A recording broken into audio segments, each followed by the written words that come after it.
सोलापुरातील निवडणुकीदरम्यान मनसे विद्यार्थी सेनेचे बाळासाहेब सरवदे यांच्या हत्येनंतर निर्माण झालेल्या संवेदनशील वातावरणात मुख्यमंत्री देवेंद्र फडणवीस यांनी सरवदे कुटुंबाची सांत्वनपर भेट घ्यावी अशी मागणी मनसे नेते प्रशांत इंगळे यांनी केली। विजयी मेळावा आणि कृतज्ञता सोहळ्यादरम्यान हे निवेदन मुख्यमंत्र्यांपर्यंत पोहोचवण्याचा प्रयत्न करण्यात आला, मात्र त्यासाठी संधीच दिली नसल्याचा आरोप त्यांनी केला। भेट घेण्याची इच्छा व्यक्त केल्यानंतर पोलिसांकडून प्रिव्हेंटिव्ह ॲक्शनच्या नावाखाली नोटिसा देऊन उलट गुन्हे दाखल करण्याचा इशाराच दिला जात असल्याचा गंभीर आरोप इंगळे यांनी केला। खऱ्याला न्याय आहे का असा सवाल उपस्थित करत त्यांनी प्रशासन आणि सरकारवर नाराजी व्यक्त केली। सरवदे कुटुंबाला न्याय आणि मुख्यमंत्र्यांनी संवेदनशीलता दाखवत भेट घ्यावी अशी मागणी करत प्रशांत इंगळे यांनी आंदोलनाचा इशारा दिला। या प्रकरणावरून त्यांनी मुख्यमंत्री देवेंद्र फडणवीस यांच्यावरही जोरदार निशाणा साधत मनसे आक्रमक भूमिका घेणार असल्याचे स्पष्ट केले। देवाभाऊच्या राज्यात चाललंय काय?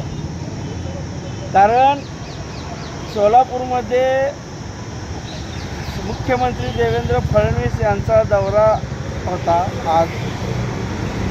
त्या अनुषंगानं आम्ही त्यांना पोलीस प्रशासनाला कालपासून 2 दिवस झाले सांगत होतो की जे बाळासाहेब सरवदे यांचा जो खून झाला होता त्यांच्या नातेवाईकांचं म्हणजे त्यांची पत्नी, त्यांची 2 मुलं, त्यांची आई, त्यांचा भाऊ, त्यांना न्याय मिळवण्यासाठी त्यांना मुख्यमंत्र्यांना निवेदन द्यायचं होतं। या अनुषंगानं प्रयत्न केला असता आता जर वेळ त्यांनी प्रोटोकॉलमध्ये नाही असं तसं पोलीस प्रशासनाने 2 दिवस आम्हाला कालपासून सांगितलं। आम्ही एक देवाभाऊला सांगितलं की देवाभाऊ हे आज लाडक्या बहिणीचे भाऊ म्हणून महाराष्ट्रातच नव्हे तर अख्ख्या देशामध्ये त्यांचं नाव लौकिक आहे।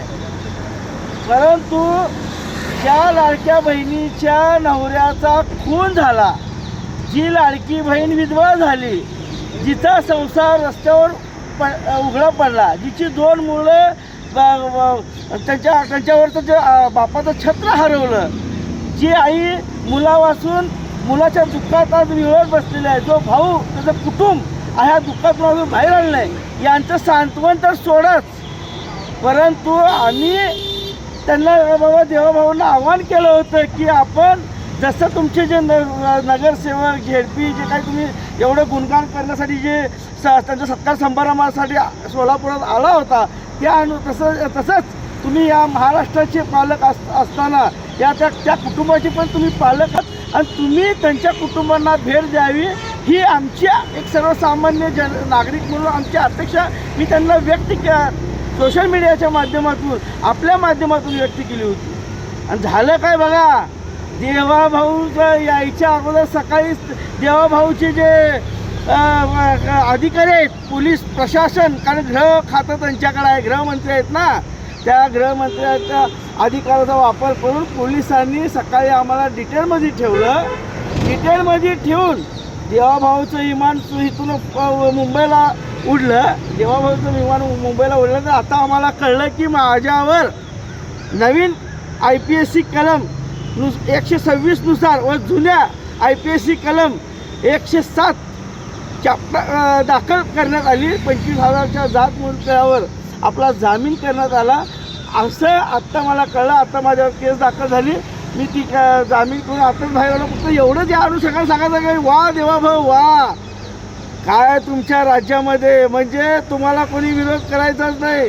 दीनदुबळ्याच्या, कष्टकऱ्याच्या, अन्यायग्रस्त पीडितांच्या न्याय हक्कासाठी तुम्हाला कोणी बोलायचं नाही।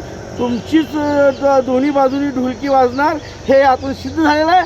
कारण तुम्ही जे काम केलं सोलापुरात येऊन, सोलापूरचा विकास तर भरभराटीने तुम्ही कशा पद्धतीने केला आहे जगाला तर माहीतच आहे। परंतु एक जो देवाभाऊ, लाडक्या बहिणीचा देवाभाऊ आणि देवाभाऊचा प्रतिनिधी जयाभाऊ जो या जिल्ह्याचा पालकमंत्री, या दोघांनीसुद्धा त्या कुटुंबाकडं दुर्लक्ष केलं आणि त्यांना नुसतं मीडियात निवडणुकीपुरतं फक्त लाडकी बहीण एवढंच आठवतं। परंतु आज लाडकी बहीण विधवा झाली, तिच्या डोक्यावरचं छत्र, तिच्या लेकराच्या डोक्यावरचं छत्र गेलं, हे जयाभाऊला दिसलं नाही। एवढीच ही या महाराष्ट्राची शोकांतिका आहे असं मला वाटतं।